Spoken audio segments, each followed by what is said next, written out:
오늘 사도행전 11장 19절에서 26절까지의 내용은 이방 선교의 본부, 또 이방 선교의 중추 기지 역할을 하게 될 안디옥 교회의 설립 배경에 대한 그런 내용이 오늘 기록이 되어 있습니다. 안디옥 교회가 어떻게 세워지게 되었는지 이것에 대한 정보를 우리에게 알려주고 있는데요. 또한 이방 땅에 안디옥, 이방 땅인 이 안디옥에 최초의 이방 교회가 탄생하는 아주 역사적인 순간이고, 또 이방 땅에 최초의 교회가 세워지는 그런 현장이 되어집니다. 이방 땅에 최초로 세워지는 이 안디옥 교회는 교회사적으로도 이방 선교의 굉장한 어떤 거점이 되어지는데요. 자, 우리가 앞에서 사도행전 강의를 쭉 해오면서 앞에서 살펴본 바와 같이 오순절 성령 강림 사건을 통해서 성령의 능력을 받은 이 예루살렘 교회 성도들이 이제 그 이후로 성령의 충만한 그 강림 사건을 경험한 이후로 이 베드로의 설교를 시작하여 이 예루살렘에서는 초대교회의 폭발적인 부흥의 역사들이 일어나는 그런 내용들을 우리가 살펴보았죠. 베드로의 설교를 듣고 3,000명이 회개하고 구원받는 일들이 일어나고요. 또 초대교회 성도들이 성령 충만한 가운데 이 사도들의 가르침을 받아서 믿음 안에서 교제를 하되 날마다 마음을 같이해서 성전에 모이기를 힘쓰고 그리고 자신의 재산을 자원하여 바침으로 서로의 필요를 채워주는 정말 놀라운 은혜의 역사들이 일어났습니다. 그런데 이 폭발적인 은혜의 역사가 더 확장되지 못했어요. 예수님이 승천하시면서 말씀하신 것처럼 1장 8절에 오직 성령이 너에게 임하시면 너희가 권능을 받고 예루살렘과 온 유대와 사마리아 땅끝까지 이르러 내 증인이 되리라 하시니라, 이렇게 말씀하신 것처럼 온 유대와 사마리아 땅끝까지 흩어져서 전도를 해야 하는데, 성령의 능력을 받았음에도 불구하고 흩어져서 전도하지 않고 예루살렘에만 계속 자기들끼리 모여 있게 되었던 것이죠. 그러자 예수님께서는 이들 가운데 큰 핍박을 통해서 예루살렘 교회 성도들을 온 유대와 사마리아로 흩으시게 만드십니다. 사울을 중심으로 예수 그리스도를 믿는 자를 잡아 죽이려고 이들을 전부 잡아들이고 옥에 가두고 또 고문하고 때리고 죽이고 하는 이런 일들이 일어나면서 성경에서 증언하기를 8장 1절에 보면은 12사도들 외에는 다 어떻게 됐다? 마지막에 흩어지니라. 12사도 외에는 그 많은 성도들이 흩어지게 되어집니다. 핍박으로 인해서.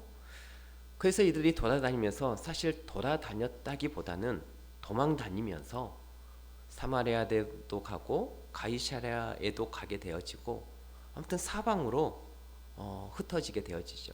그래서 우리가 저번 주에 살펴본 바와 같이 고넬료의 집까지, 이 안디옥까지 사람들이 다 흩어져서 그러다가 복음을 전하는 가운데 이들이 교회를 만드는 동기가 되어지게 된 것이죠. 자, 성도들이 온 유대와 사마리아까지 흩어져 이제 복음을 전하게 되는데요. 오늘 본문 첫 절인 19절을 보시면 이렇게 소개를 하고 있습니다.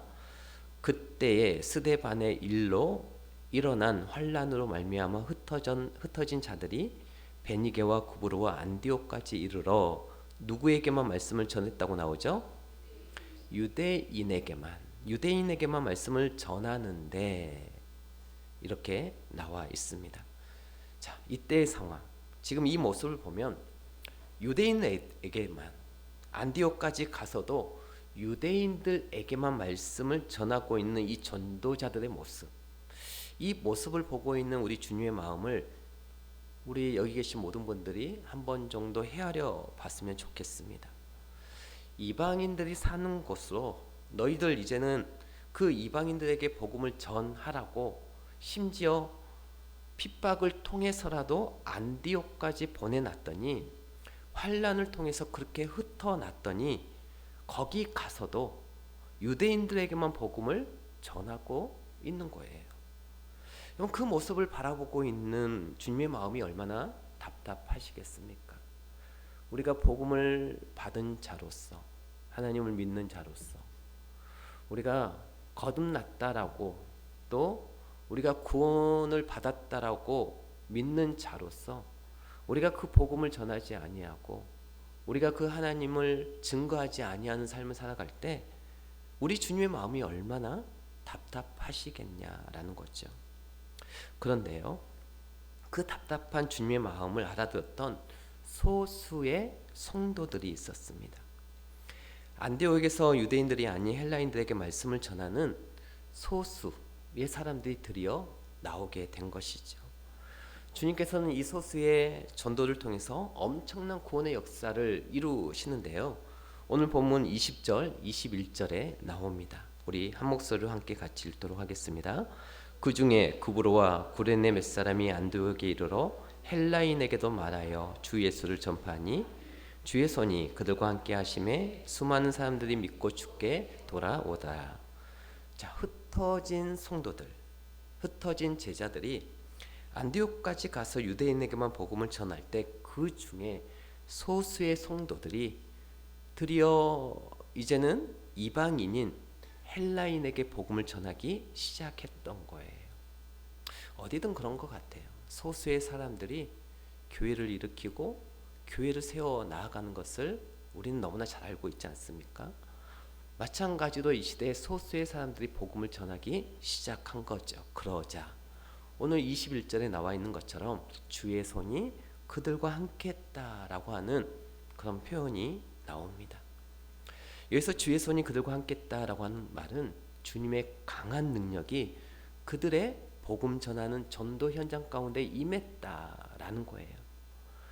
여러분, 우리가 주의 사명을 감당하면 주님의 강한 손이 우리 가운데 능력으로 나타날 줄 믿으시기 바랍니다. 우리가 안 해서 그렇지, 주의 말씀 가운데 살아가면, 주의 복음으로 살아가면 주의 능력이 나타남을 믿으시기 바랍니다. 그래 수많은 사람이 믿고 주께 돌아왔다라고 되어 있습니다. 일단은 숫자적인 성장과 부흥을 말씀하고 있죠. 자, 부흥의 정의는 숫자가 느는 것이 진정한 부흥은 아니지만 숫자가 느는 것이 부흥의 한 표현은 될 수가 있습니다. 무슨 말인지 아시겠죠? 숫자가 느는 게 곧 부흥은 아니에요. 부흥을 얘기할 때는 뭐 여러 가지 요인이 있습니다만 진정한 부흥은 영어로 리바이벌이라고 하죠. 진정한 부흥은 회개와 심령의 변화와 삶의 어떤 변화, 이런 것들이 우리 가운데 먼저 우선적으로 이루어지는 것이 진정한 부흥의 시작이라고 얘기하는 것이죠. 그리고 그 중에서도 이 숫자가 성장하는 것은 그냥 부흥의 한 증거가 될 수 있다라는 것입니다. 그래서 오늘 본문에 많은 헬라인들이 예수님을 믿고 주님께 돌아오는 이런 역사들이 일어나게 되었고, 이 역사로 말미암아 세워진 교회가 앞으로 이방 선교 센터로 쓰임 받을 수 있는 무슨 교회예요? 무슨 교회? 주보 보세요. 무슨 교회? 안디옥 교회. 네, 이해하고 계시죠? 반응이 없으니까 제가 뭘 알아들으시는 줄 알고 제가 헷갈려 하시잖아요. 반응을 좀 잘해 주시기 바랍니다. 자, 그래서 22절에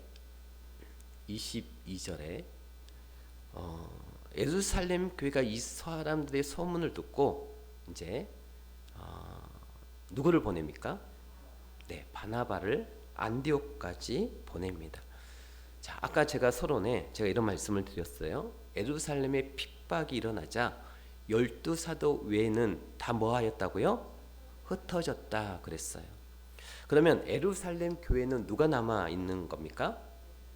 예, 사도들이 남은 것이요. 사도들이 왜 예루살렘에 남았나? 이 사도들은 교회 기초를 놓고 또 교회를 세팅하고 포맷하고 정리하는데 굉장히 중요한 기초를 세우는 그런 역할을 감당하게 되어집니다. 그럼 사도들이 누구입니까? 예수 그리스도의 부활을 목격하고 예수 그리스도를 통해 직접 훈련을 받고 또 예수 그리스도와 삶을 함께 했던 사람들, 그 기준 속에 들어간 사람들을 사도라고 칭합니다. 그런데 이 사도들이 교회에 예루살렘에 함께 모여서 교회 기초를 놓았어요. 그리고 이들은 흩어지지 않았습니다. 그러면 이 예루살렘 교회의 역할이 뭡니까? 우리가 1장에서부터 11장까지 이 사도들의 역할을 보아왔잖아요. 흩어진 무도들이 도망 다니면서 그들이 머무는 현장마다 그들이 이제 복음을 전하죠. 그리고 놀라운 복음의 역사가 나타났단 말이에요. 사람이 모이고 기적이 일어나고 현상이 일어나고, 이때 그 기적의 현장과 사람의 모임과 사람의 부흥을 옳은 진리의 현장으로 검증하러 가거나 그곳에 사람들 파송했던 사람들이 누굽니까? 바로 예루살렘에 모여있던 이 사도들인 것이죠. 그래서 우리가 저번 주에도 살펴본 바와 같이 이 베드로가 고넬료의 집까지, 가이사랴에까지 베드로가 직접 파견이 되어집니다. 그리고 오늘 이 안디옥에도 누가 파송이 되어집니까? 바나바가 파송이 되어집니다. 그래서 정말 그 현장이 진리가 있는 그런 옳은 현장인가? 그래서 예루살렘 교회에서 사람을 파송하게 되어지죠. 오늘 23절에 보시면 이렇게 되어 있어요. 그가 이르러 하나님의 뭘 봤다고요? 은혜를 보고, 정말 여기는 하나님의 복음의 역사가 확실하구나, 하나님의 역사가 있는 현장이구나. 그래서 이 바나바가 예루살렘에서 안디옥에 도착을 해서 그 상황과 현장을 검증을 하게 되어집니다. 여기는 정말 하나님이 역사하신 현장이고 하나님이 주도하신 부흥의 현장이구나. 여러분, 우리 더 영광교회 가운데도 하나님의 복음의 역사가 활활 타오르기를 축복합니다. 부흥의 현장이 되기를 축복합니다. 우리 아멘 하신 분들은 그 부흥의 현장에 동참하기를 바랍니다. 동참하셔야 돼요. 그래야 부흥이 일어나죠. 말로만 아멘 하면 안 돼요. 아멘은 내가 그렇게 하겠습니다라고 하는 고백이잖아요. 내가 그렇게 되기를 원합니다라고 하는 믿음의 고백이잖아요. 그래서 아멘을 허투루 하시면 안 됩니다. 저는 우리 모든 성도들이 예배를 사모하는 그런 성도들이 되기를 축복합니다. 저는 예배 드리는 성도들이 제일 좋아요. 예배를 사모하고 예배 현장에 정말 기쁨으로 나오는, 하나님을 사모하고 하나님 앞에 그 예배를 통해서 기쁨을 얻고 하나님 앞에 영광을 돌리며 새로운 다짐과 힘을 얻는 시간을 사모하는 분들이 저는 제일 좋습니다. 하나님도 아마 그러실 거예요. 자, 오늘 여기 23절을 다시 보시면 하나님의 은혜를 보고 기뻐하여 모든 사람에게 굳건한 마음으로 주와 함께 머물러 있으라 고나니. 자, 바나바가 예루살렘부터 파송이 되어서 안디옥 교회에 도착했던 두 가지의 역할이 뭡니까? 첫째는 검증 작업이었어요. 검증 작업. 이게 지금 옳은 진리의 역사인가? 하나님의 은혜가 맞는가? 그런데 하나님의 은혜를 우리 23절에 보신 바와 같이 하나님의 그 은혜를 보고 은혜를 받단 말이에요. 두 번째는 연약한 성도들을 더 경고하기 위해서 바울이 이 안디옥 교회로 파송이 된 것이죠. 당시에 환난과 핍박이 있지만, 어려움이 있지만 굳건한 마음으로 23절에 누구와 함께 머물러 있으라 그랬습니까? 23절에 주와 함께 머물러 있으라 고나니. 그래, 우리가 항상 상황과 환경이 힘들고 어렵다 할지라도 주와 함께 할 때, 주의 권능의 힘이 우리 가운데 임하여짐을 믿으시길 바랍니다. 바나바가 권면하는 거예요. 상황에 또 어떤 환경에 너희가 휩쓸리지 말고 그럼에도 불구하고 주와 함께 있으라. 주와 함께 하기를 사모하라. 그러면 하나님께서 우리의 상황과 환경도 바꾸실 뿐만 아니라 우리에게 이길 수 있는 힘을 허락하여 주셔서 그 상황을 돌파할 수 있는 믿음의 자녀가 됨을 믿으시길 바랍니다. 주와 함께. 그래서 중요한 거는 이 바나바가 두 가지 역할을 했습니다. 검증하는 것과 또 연약한 성도들을 더 견고하게 세우는 일을 이었던 것이죠. 그리고 이 성도를 더 견고하게 세우기 위해서 바나바가 이제 어떻게 합니까? 25절을 보시면은 우리 한번 같이 읽을까요? 바나바가 사울을 찾으러 다소에 가서, 여기 보시면 바나바가 사울을 찾으러, 헬라어가 이제 나오는데, 이 만나러 갔다, 이 헬라어가 쓰여진 용도가 그냥 만나러 갔다 그런 얘기가 아닙니다. 우리가 이 헬라어 공부를 이제 저도 신대원 들어가기 전에 공부를 하는데 헬라어가 어렵긴 하죠. 근데 이 헬라어 공부를 하면 할수록 이 단어 속에 심겨져 있는 의미가 같은 단어라 하더라도 굉장히 의미가 다른 부분들이 많이 있죠. 이 단어가 찾으러라고 하는 이 단어가 굉장히 독특한 단어인데 이 단어의 뜻은 만나기 힘들었다 그 말이에요. 그래서 찾으러라고 하는 이 단어를 쓰게 되어집니다. 만나기 힘들었기 때문에 다소로 몇 년 전에 갔던 이 사울, 가긴 갔는데 이 양반이 어디에 있는지를 모르는 거예요. 그래서 집마다 수소문을 해서 드디어 누구를 찾았어요? 사울을 찾았어요. 찾아서 데리고 오는 것이죠. 저는 여기서 놀라운 사실을 하나 발견하게 되어집니다. 사울은 이때 뭐하고 있었습니까? 사울, 다소에 있던 이 사울이 뭐하고 있었어요? 이방인의 사도로 그 사역을 위한 준비와 훈련의 기간을 갖고 있었습니다. 3년 동안. 여러분, 사람마다 어떤 일을 이루기 위해서는 반드시 준비하는 시간이 필요하죠. 준비하는 시간이 없이 어떤 일이 제대로 이루어지지 않습니다. 그래서 청년의 시기를 준비하는 시기다 그렇죠. 정말 본 게임을 준비하는 본 게임을 하기 전에 이 청년의 때가 준비하는 시간들인데 우리가 보통 중학교 때부터 청소년 그러죠. 그때부터 넓은 의미로 청년으로 본다면 그때부터 본 게임을 위한 준비해야 하는 시간이다라는 것이죠. 그런데 준비하다 보면 답답합니다. 당장 열매가 보이지 않기 때문에 내가 준비하고 있는 게 이게 과연 맞는 건가? 이러다가 그냥 내가 그냥 평범하게 내 인생 가는 것 아닌가 하는 생각이 들기도 하고 나는 왜 한번 확 이렇게 꽃피워 보지 못하는가 하는 그런 개인적인 좌절도 들기도 하고 그런데 하나님은 하나님의 은혜를 부어주시고 하나님의 일을 해 나아가실 때 절대 준비되어 있지 아니하는 사람은 쓰신 적이 없다라는 거예요. 아멘. 하나님께서 붙잡아 놓고 준비시키셔서 하나님께서 쓰신다라고 하는 사실을 믿으시기를 바랍니다. 아멘. 준비하셔야 돼요. 준비. 훈련을 받으셔야 돼요. 그래서 여러분들이 한 가지 아셔야 될 게 지금 당장 어떤 열매가 보이지 않는다라고 할지라도 준비만 되어 있으면 하나님은 어떻게 해요? 바나바를 통해 찾으러 다니신다라는 거예요. 하나님께서는 우리를 쓰시기 위해 찾으신다라는 것입니다. 여러분 구약 출애굽에 보면은 저 넓은 험악한 광야에 누가 있었습니까? 거기 정말 인적이 드문 그곳에 아무도 없다 하는 그곳에 정말 그곳에 심겨진 이 모세를 찾아오신 그런 하나님이신 것처럼 여러분들이 어떤 일을 하기 위해서도 열심히 준비하면 그 준비한 대로 열매가 이루어지지만 또 우리의 삶 가운데 하나님 앞에 말씀으로 복음으로 또 기도로 준비하면 그 하나님께서 반드시 응답해 주시는 은혜가 있음을 믿으시길 바랍니다.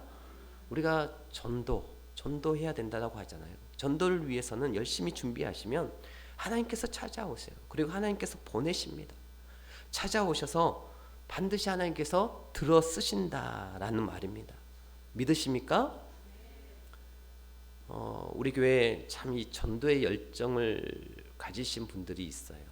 우리 최근에 우리 백근숙 집사님이 제가 요즘에 교제하는 가운데 또 말씀을 듣는 가운데 준비된 전도자가 되기 위해 설교 말씀을 하나도 놓치지 않기 위해 정말 잘 들으시려고 애쓴다라고 하는 말씀을 하시더라고요.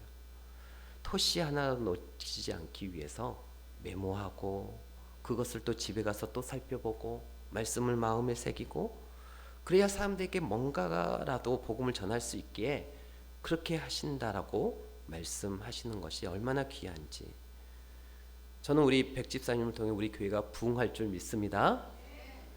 아멘 하신 분들 통하여서 부흥하실 줄 믿습니다. 네.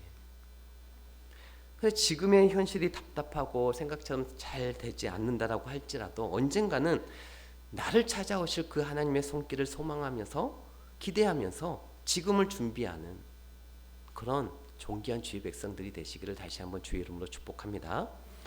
그래서 이 바나바가 사울을 데려왔어요. 데려와서 26절 보면 만남에 안디옥에 데리고 와서 둘이 교회에 1년간 모여 있어 큰 무리를 가르쳤고 제자들이 안디옥에서 비로소 그리스도인이라 일컬음을 받게 되었더라. 이 사울과 바울이죠. 이 사울과 바나바가 여기서 드디어 첫 번째 사역의 동역을 하는 그런 현장이 이루어지고 있습니다. 그런 의미에서 우리는 하나님께 사역을 맡은 우리 모두가 다 같은 동역자들인 것이죠.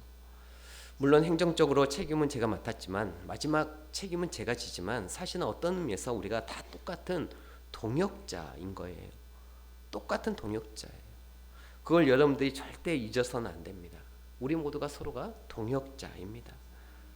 특별히 많은 분들이 정말 많은 여러 분야에서 교사로, 성가대로, 운전으로, 청소로, 또 식당에서 기타 등등 많은 곳에서 헌신과 수고를 하고 계십니다.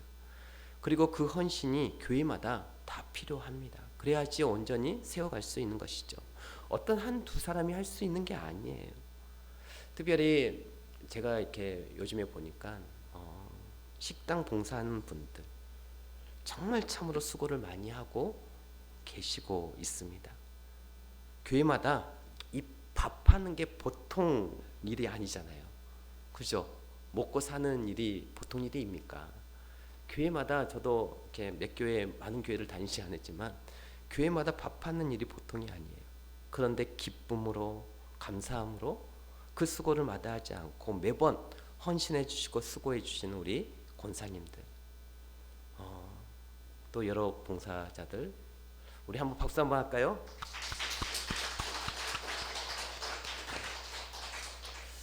정말 여러분들의 헌신과 수고가 더욱 든든히 함께 지어져가는 더 영광교회가 될 줄 믿습니다.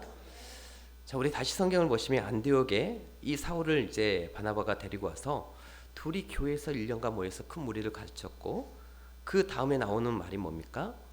제자들이 안디옥에서 비로소 그리스도인이라 일컬음을 받게 되었더라 라고 말씀하고 있습니다. 여러분 바나바가 사울을 데리고 와서 안디옥 교회에 1년간 머물면서 집중적으로 했던 게 뭡니까? 네, 말씀 가르치는 일이에요.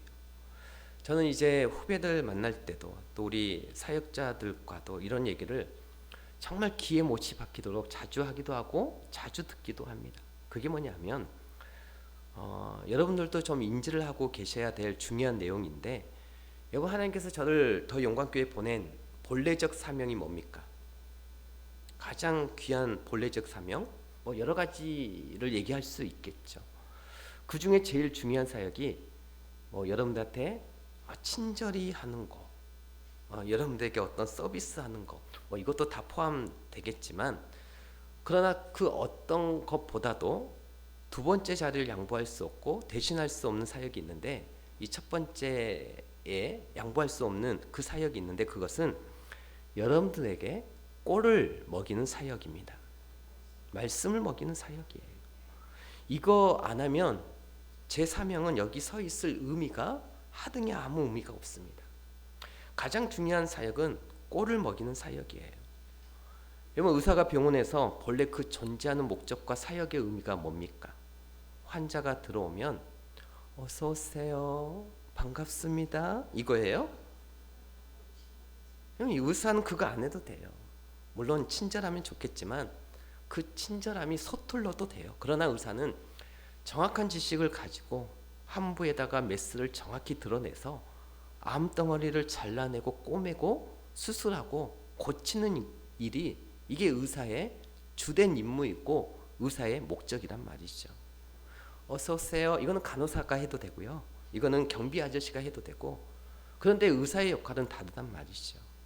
그러니까 오늘도 여기서 사울과 바나바가 뭐 합니까?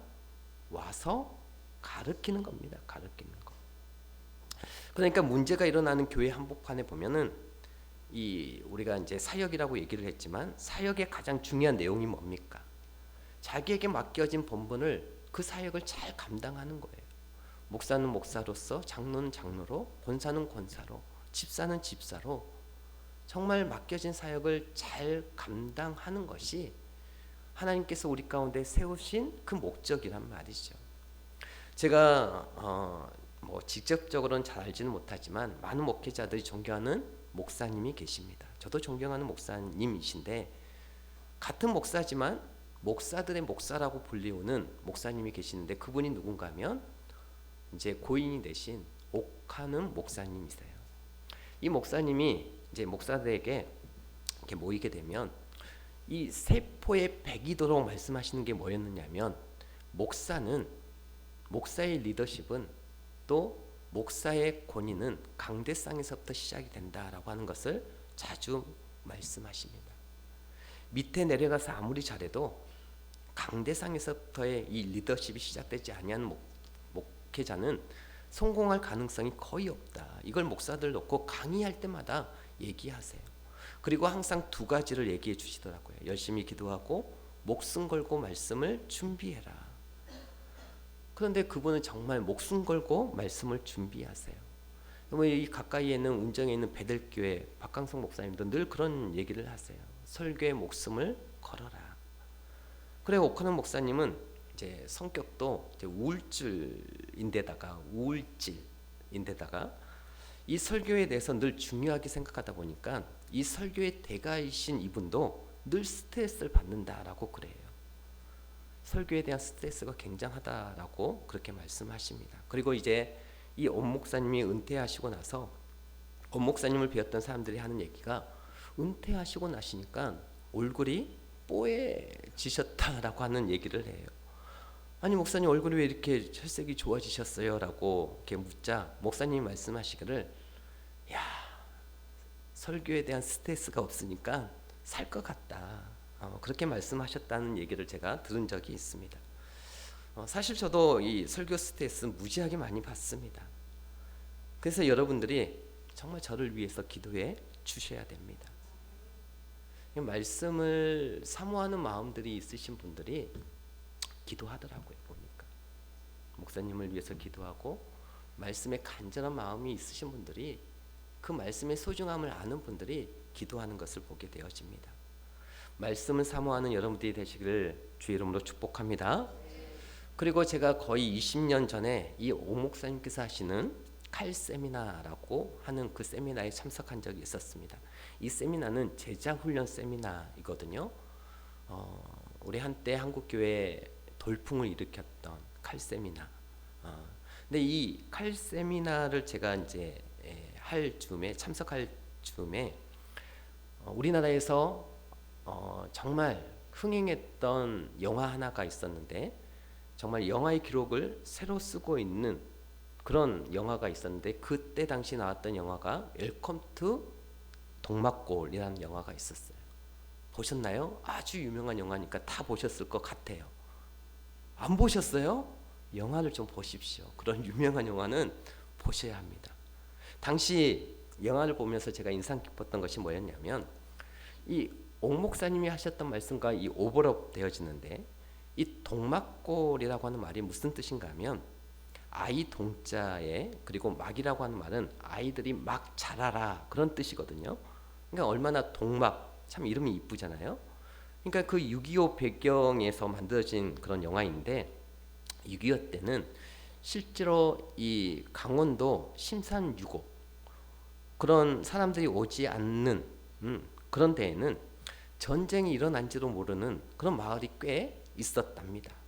너무 산속 깊은 곳에 마을이 있으니까 그런 곳이 이제 동막골인데 어느 날 비행기 한 대가 추락이 되면서 공군 장교 하나가 그 마을로 들어오는 것이죠. 부상을 당한 채. 또 얼마 있다 보니까 인민군 장교와 인민군 부 하나가 낙오가 되어가지고 그 마을로 숨어 들어옵니다. 또 얼마 있다 보니까 국군 장교 하나와 쫄병 하나가 또 낙오가 돼가지고 그 마을로 숨어 든 것이죠. 그러니까 이 고요하고 아름답던 천국 같았던 이 동막골에 어느 날 갑자기 군인 5명이 들이닥친 거예요. 그리고 서로 이렇게 피하간에 구분을 해야 되는 적의 신분으로서 굉장한 이 마을의 팽팽한 어떤 그 긴장이 이제 있게 되어진 것이죠. 그러면서 이 5사람이 처음에는 총뿌리를 대고 서로 죽임을 당할까봐 서로 잠을 못 자는 거죠. 그러다가 이 마을 사람들의 행복한 모습 속에 이 군인들, 인민군이고 우리 국군들이고 이 모습 속에 동화가 되어집니다. 야, 정말 이게 사람 사는 건가 보다. 그러면서 어느 날 총을 이들이 서로 이렇게 내려놓게 되고 거기서 공동생활이 이루어지는데 정말 말도 안 되는 만화 같은 그런 스토리이지만 그런 이제 영화거든요. 그런데 인민군 장교가 이 마을의 총장님께 넌지시 그런 질문을 합니다. 아주 연세가 많고 수염이 긴 그 촌장 한 분이 계셨는데 이분에게 질문을 하나 합니다. 영감님, 도대체 어떻게 이렇게 마을이 아름답고 평화로운 그 위대한 용도력이 뭡니까? 라고 이렇게 질문을 하죠. 그러니까 그 할아버님이 그 촌장이 제가 그 대사를 이렇게 보면서 제가 그 할아버님이 말씀하신 것을 들으면서 제 가슴에 정말 와닿는 부분이 이겁니다. 뭐라고 말씀하시느냐면 그거 좀 많이 먹여야지 이렇게 말씀하시는 거예요. 많이 먹어야지. 제가 그 말에 정신이 번쩍 나가지고 그렇지, 그게 지도자지. 사람을 굶어 죽이는 것은 지도자가 아니지. 여러분, 그런 의미에서 우리 박정희 대통령의 공과에 대해서는 제가 뭐 이런 말 거의 안 하는데 구분해서 인정할 건 인정해야 된다고 생각해요. 이 나라가 풀뿌리 먹고 있을 때 그 가난을 배고픔을 면하게 해준 그런 사람이 우리 박정희 대통령이지 않습니까? 뭐 그분이 독재한 건 그건 또 잘못한 거지만 그 잘한 부분에 대해서는 우리가 또 인정할 거는 인정해야 하는 것이죠. 많이 먹여야지.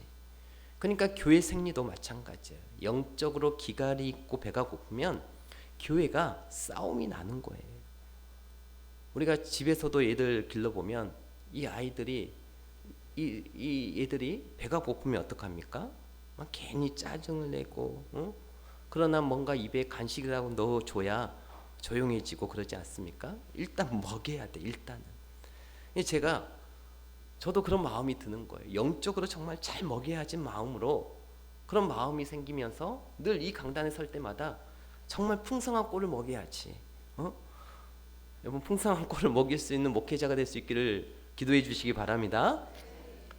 그래야 우리가 사는 거예요. 하나님의 백성들, 복음이 사람을 살리잖아요. 여러분, 복음이 우리 안에 들어가면 늘 세상적인 생각 속에서 늘 우울하고 늘 패배의식에 또 우리가 늘 그런 세상 사람들과 같은 모습으로 살아가기 마련이죠. 자, 결론 11장 26절에 보시면 바나바가 사울과의 만남을 통해 안디옥에 데리고 와서 둘이 교회에서 이제 1년간 큰 무리를 가리켰고 예수를 믿는 사람들이 안디옥에서 비로소 그리스도인이라 일컬음을 받게 되었더라. 자, 여러분, 여기서 그리스도인이라고 하는 말은 이게 하나의 비속어입니다. 여러분, 군대에서 이발사를 뭐라고 부르는지 아십니까? 네, 깍새라고 합니다. 구두 닦는 분들은 뭐라고 하는지 아세요? 딱새. 이게 비속어이거든요. 비어이거든요. 근데 이 당시 이 그리스도인이라고 하는 말은 이 당시 사실 뭐 깍새나 딱새라고 하는 말처럼 좋은 말이 아니에요. 예수쟁이라고 하는 뜻이거든요.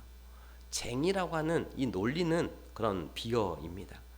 근데 이 성경을 이제 우리가 어성경을 할 때도 말씀을 드렸지만 이 안디옥이라고 하는 이 도시는 로마 제국이 로마 알렉산드리아 안디옥이라고 하는 이 도시를 의도적으로 만든 행정 수도인 것이죠. 그래서 여기에는 엄청난 인력 자원이 들여간 그런 인공 수도예요. 그래서 이 안디옥은 여러분 이 로마의 부자들이 모여 들었던 데다가 특별히 이 안디옥에는 노예들이 많았어요.